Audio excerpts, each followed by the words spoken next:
What if the part of your identity you never questioned was actually the very thing you needed to let go of? Hi, I am Marilla and welcome back to part 2 of my raw to the core explant journey. This video series is more than a boob story. It's about my journey of returning to my truth, redefining my identity and reclaiming who I really am. Today I want to explore how the news of my implant rupture turned into an experience of loss. As women, our identity is often deeply intertwined in our physical shape and appearance. When I chose to have my implants in my 30s, I wanted to feel more confident as a woman and also add proportion to my body that I felt my small breasts did not give me. But after having my implants, I never gave my implants, nor my breasts for that matter, much thought or attention. They were simply part of me and my identity. Fast forward, and once again, my breasts became the center of my attention. But this time not by choice, but by force of circumstances. Here I am at 61, both implants ruptured, and voluntarily choosing not to replace them and going back to the version of me that I so belittled and disliked in my 20s and 30s. What I didn't expect was how my rupture and imminent explanting of my implants would force me to face something deeper than the change in my physical appearance. Not only did it shake my identity as a woman to the core, but it also made me redefine my sense of self-worth, my confidence, and what it truly means for me to embody my femininity. As I already shared with you in my first video, when I was faced with the news of both of my implants rupturing, I discovered a Pandora's box of shocking news about the global scandal surrounding my PIP implants, industrial grade silicone, and hundreds and thousands of women around the world suffering from debilitating symptoms and effects. I immediately started beating myself up about how I could have missed all that. I really couldn't believe it. I wasn't living in a cave or some obscure part of the world. I was living in the modern city of Geneva with full access to internet, TV, and news. So how could I have missed all of that? I was really angry with myself for neglecting my implants, not informing myself about them, and ignoring all this negative news. But shortly after, my priority shifted really to removing my toxic implants from my body, healing and getting back to full health as quickly as possible. But then internet images of deflated post-surgery breasts started to really bring the explant reality home to me. Wave after wave of emotional pain and sadness washed over me. Tears of panic and fear streaming down my face. Who was the woman I was going to go back to? I didn't know her. I didn't identify with her. I was a woman with a D-cup breasts. This is who I was right now.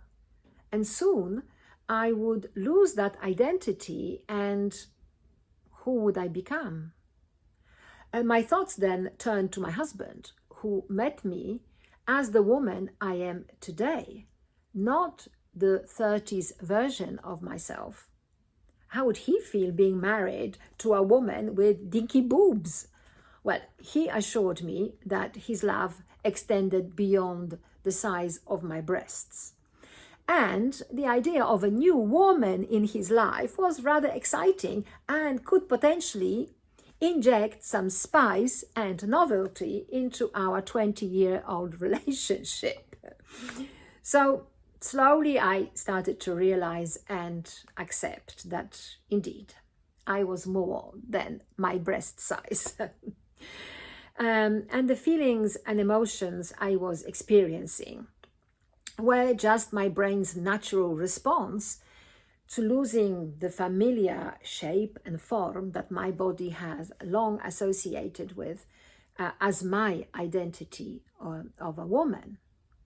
But it is our brain that gives us our auto-perception of how we view our body and how we interact with the world around us. So any radical change to our body shape obviously will automatically challenge and alert not only the physical image that we see in the mirror, but also the inner story that we have told ourselves about who we are. So a reduction in breast size, whether through explanting or reconstruction, can create feelings of loss of femininity, sexuality, and fear of not being liked by our partners. Well, as I shared with you already, my implant rupture made me realize that the real reason behind why I had my implants in the first place was not really to feel more womanly, but really to mask the inner void of unworthiness and not good enoughness inside of me. Rather than learning to love and accept myself and my body as I was born, I chose to hide behind fake facade of my implants that gave me an illusion of all being well. But deep down, all was not well. I wasn't being honest with myself. Yes, on the outside, I was strong, resilient, and able to overcome any challenge that life would throw in my path. But inside, I was a simmering soup of unworthiness, sensitive to other people's opinions, comments, and judgments, always trying to keep peace and harmony, never rocking the boat, and wanting everyone to like me. Now, if they gave out medals, I would have covered a wall of them for my people pleasing. But in the midst of my striving for acceptance, there were some signs that my inner rebel was desperately trying to break through.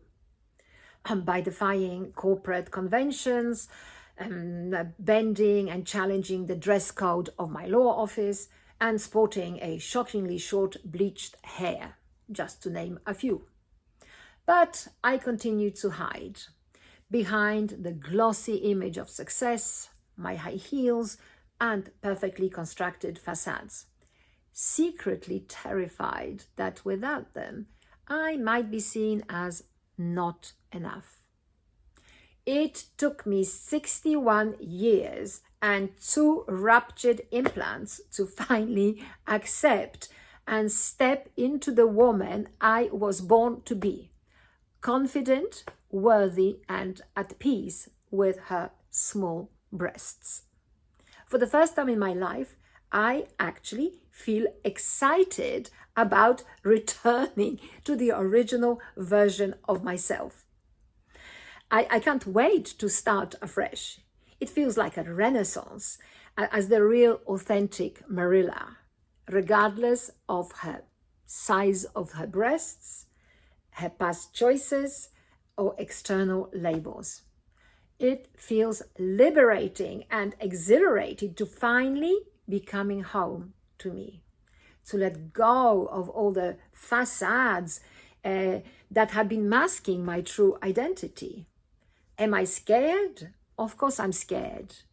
But as always, I choose to stay positive and believe that everything will work out for my highest good, that the surgery will go smoothly, I will heal and recover beautifully, and I will own and accept my new silhouette with love and compassion.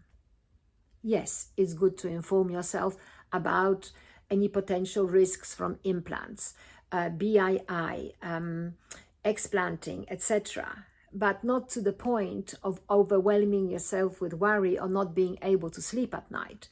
So be careful not to go down that rabbit hole.